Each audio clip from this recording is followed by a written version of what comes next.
Hello! So for the first of our Explore sessions, I thought we'd start off with PollEverywhere. This is something I've got a little bit of experience on. I'm definitely not an expert, but at least I've got some idea. And I've spent about an hour looking, no, maybe not quite that long actually, maybe 40 minutes, searching YouTube, looking for great tutorials to share with you, which I thought would be, an easier way to get us all up to speed. But they're terrible. So I thought I'd just have a little go myself and just show you, if you haven't come across PollEverywhere before, just like the bare bones of it, and we can work out the rest in our Explore session on Wednesday.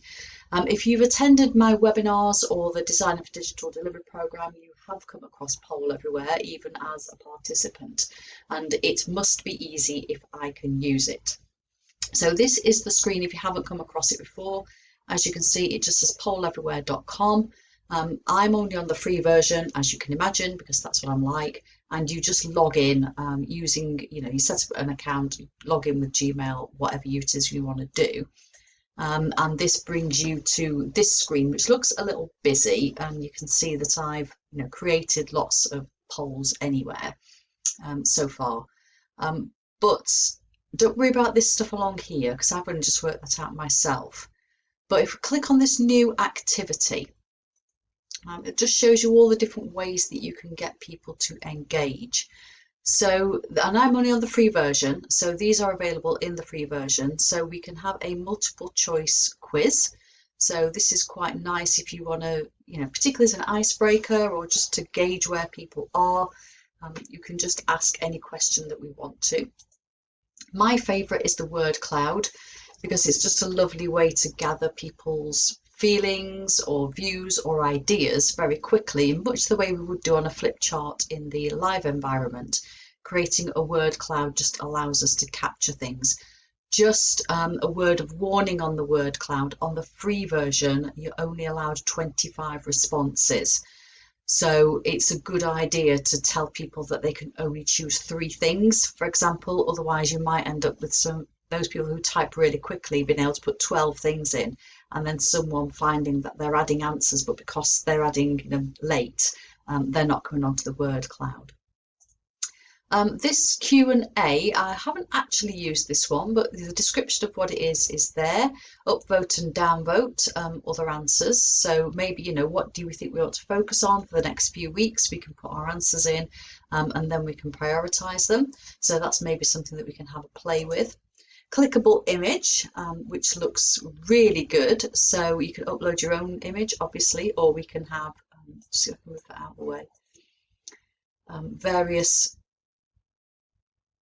ones there that are already included. So I guess, where are you, how are you feeling today, or if you've got your own scale, how would you rate yourself, or where do you think this person is in this 4-box model. You can upload your own image, and then people can quickly do a clickable image. Now you may think, how is that different to just doing a basic slide annotation? And I think probably in some ways, probably not a little difference, to be honest, but I think what it does allow you to do is to export the results. So that is something that's perhaps slightly different. A survey, which I have never used, but it looks like it's something that people can answer at their own pace. So that's something that you could toy with. Open-ended is where you ask a question, and a little bit like Padlet, I guess, if you've seen the Padlet, or just slide annotation. People's answers will just come up on the screen. A competition. So this is quite interesting. It says here, let participants complete to answer fastest. Now, I have seen something similar in another platform in Mentimeter, where I think you get scored on if you get it right and then if you get it fastest. So for some types of training, I think that's probably quite fun and quite useful. For other types of training, maybe not so much. But if you're perhaps recapping a session, so if you want people to remember some information, maybe you're doing a compliance course or something like that, and you just want to quickly test their knowledge, that perhaps would be a great thing to use. And then there's all other things as well, which, so how are you feeling today? Give me some feedback. So these are ready done. Look, multiple choice. How would you rate the content and the presenter? You can add your own questions in there. I don't know what spotlight is. That could be anything. We'll have to work these things out. Just a brainstorm where we can all put ideas in and then obviously vote them up.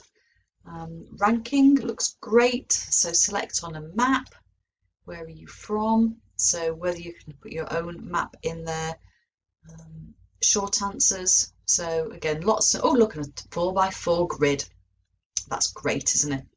So as you can tell, I haven't used a lot of these. I've tended to use the multiple choice and the word cloud myself. So if we want to create a multiple choice quiz, so let's say, I don't know, which of these would be your holiday choice? Okay, sun, sand, forest, adventure, culture, architecture. So we'll just leave it at that for now. So then I can create my poll or my question. So now I've just given those three options come up, and how can people respond?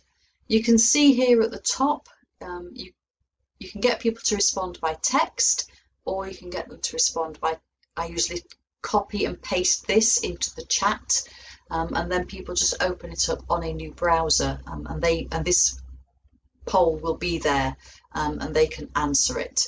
So, but if you're dealing with people who perhaps may be connecting via the mobile phones, that's a good option to have.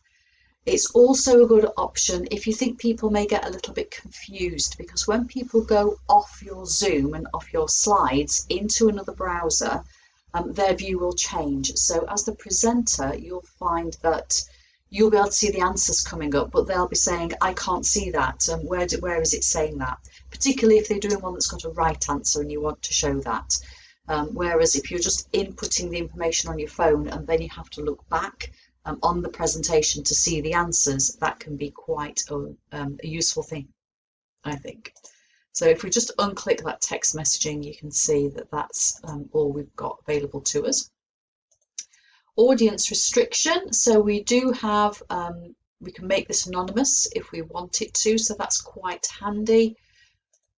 And just looking down at the response settings, this is quite good as well, that how many times can people respond. It may be that if you want everyone to choose one thing, or perhaps each option can be chosen there as many times as we like, but we want people to make one choice, so they have to decide, and then we can decide whether we show or don't show the chart. Oh, that's on their devices. We can allow them to change their mind or not, and I guess this reply message is on the upgraded version. So then we can test it. So we have to activate, and when we embed PollEverywhere in PowerPoint, which I'll show you on another video, as soon as you click onto that slide in presentation mode, the poll activates, which is just one less thing for you to worry about, which I think is amazing. So if we activate this, this is what your delegates will see. If you can see down here on this side. So I'm saying, oh, I don't know, forest. I'm going to go culture and architecture. And then you can see that pops up there. So if I'd got 10 people on my course and 3 of us chose that, obviously that would change to 30%. And maybe 50% want sun and sand and 20% want forest and adventure. So the idea is obviously we can see this grow and change in the session, and then you can bring everybody back to the session and talk about the results. Present instructions. So you can copy the response link and or do these other things. I don't really use these, to be honest, because say what I do is I tend to embed them in my PowerPoint.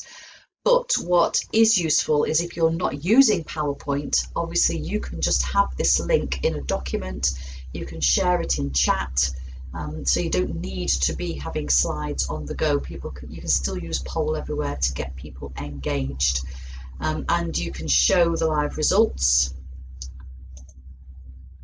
I don't know what result history is, just clicked on that. So that summarizes everything at the end, which is quite cool. And then I can obviously delete that poll.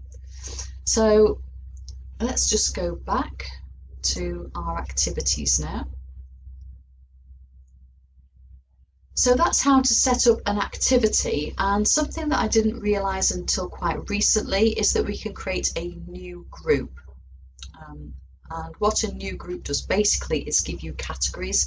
So if you've got different courses, and let's say you want to ask 3 questions in one of your courses and you've got 2 questions in a different course, you can create a group and then just slide the right poll under the right heading. So you can see I've got my corporate ones there. I've got the ones for the Design for Digital Delivery program here. It makes no difference at all to the people who are doing the quizzes, but it just makes it easier for you to find them. So let's just have a quick look at another. So the word cloud, which is one of my favorites. So if let's ask the same question, but let's put it in a word cloud. What's your favourite, not that I'm obsessing about holidays or anything, holiday destiny. You can never type, can you, when you're doing a video or a demonstration. So here I can assign it to a group if I wanted to, so I could add it to my, I'm pointing at the screen like you can see that, if I wanted to do that, or I can just create.